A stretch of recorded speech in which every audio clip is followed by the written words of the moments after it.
अस्थेय। पर द्रव्य अपहरण त्यागो अस्थेयम। दूसरे की चीज दखल न करने का नाम ही अस्थेय है। अर्थात अस्थेय शब्द का अर्थ ही है अचौर्य, चोरी न करना। यह चोरी करना 4 प्रकार का होता है। पहला, स्थूल भाव से किसी की चीज चोरी करना। साधारण भाव से इसी स्थूल चौर्य को लौकिक भाषा में चोरी कहा जाता है। रुपया, पैसा या चीज चुराकर भाग जाना या हथियार लेकर डकैती करके लूट ले जाना ही चोरी है। शरीर के बल से, हथियार के बल से या बुद्धि के बल से दूसरे का चाहे रुपया पैसा, जमीन जायदाद या कुछ और दखल करो, वह सब चोरी है। कारण उससे दूसरे की चीज ठग कर दखल करने की वृत्ति तो होती ही है। न्याय संगत रीति से किसी से चीज के बदले चीज बदल करना, जैसे रुपए के साथ जमीन, रुपए के साथ चावल, दाल, सोना, चांदी आदि बदलना चोरी के अंदर नहीं गिना जाता।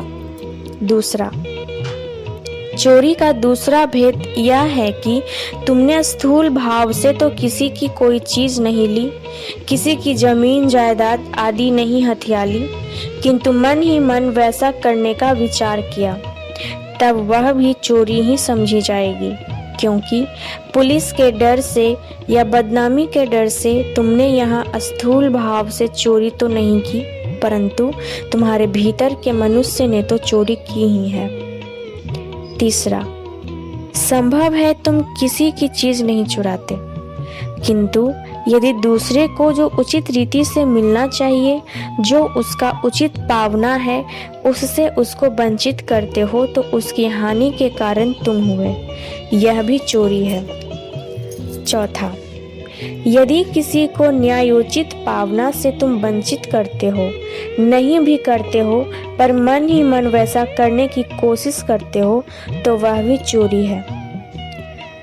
तीसरी और चौथी तरह की चोरी के बारे में समझाता हूँ। तुम लोगों ने देखा होगा कि बहुत से पढ़े लिखे लोग भी बिना टिकट लिए रेल यात्रा करते हैं। इसने रेलवे के अधिकारियों से सीधा सीधा तो नहीं चुराया, किंतु रेलवे के अधिकारियों का जो उचित पावना है उससे वंचित करते हो।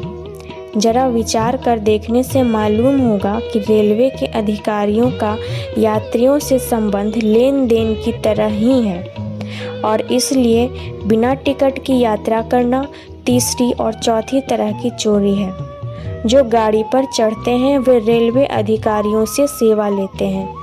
टिकट का दाम चुकाकर उन्होंने उस सेवा का मूल्य पाई पाई चुका दिया, और उसके फलस्वरूप रेलवे अधिकारी कभी नहीं कहते कि हमने अमुक व्यक्ति की सेवा की है, क्योंकि सेवा के बदले रुपए लेने के साथ ही सेवा का महत्व समाप्त हो जाता है।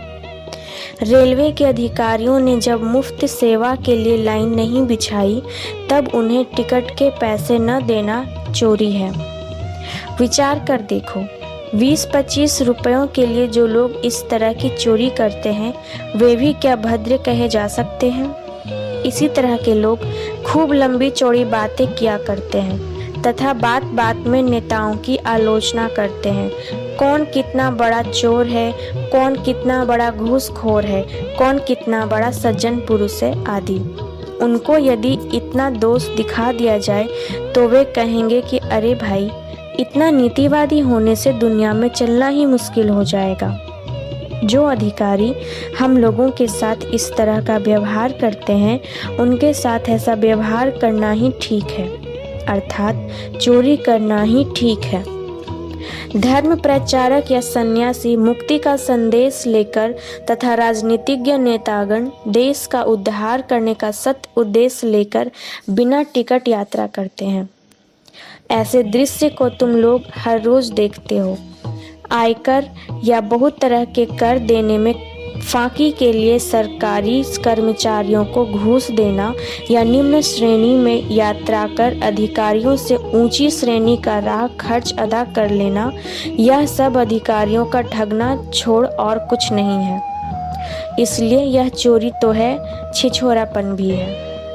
सभी चौर्य वृत्तियां अस्थेय नीति की विरोधिनी हैं। बुद्धिमान समझदार लोग भी प्रायः जानबूझकर अस्थेय विरोधी काम कर डालते हैं अथवा छोटी छोटी चोरी को अस्थेय विरोधी समझना ही नहीं चाहते। लेखक के एक परिचित परिवहन कर्मचारी ने लेखक को अपने 13 वर्ष के भांजे के लिए पूरा टिकट व्यवहार करते हुए देखकर कहा था, आप तो इसके लिए आधे टिकट से ही काम चला सकते थे। कुछ ऐसे ही नीतिवादी हैं जो किसी खास व्यक्ति को तो कभी नहीं ठगते, परंतु बड़े बड़े प्रतिष्ठानों अथवा सरकार को ठगना अपराध नहीं समझते। बहुत से दुकानदार ऐसे भी हैं जो ग्राहकों का तो मिलावट वाला घी बेचते हैं, पर अपने घर पर मेहमानों को खाँटी घी की पूड़ी खिलाते हैं। पर याद रखना चाहिए कि इस प्रकार का मनोभाव लेकर जो कुछ भी किया जाए सब अस्थेय विरोधी होगा। यम नियम के दूसरे अंगों के समान अस्थेय में प्रतिष्ठित होने का सबसे सहज उपाय है स्वगत अभिभावन।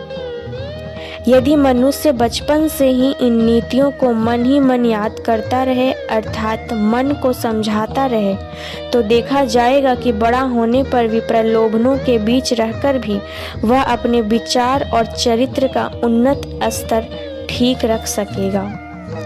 श्री श्यानंद मूर्ति जी। Subscribe now and press the bell icon. Never miss an update.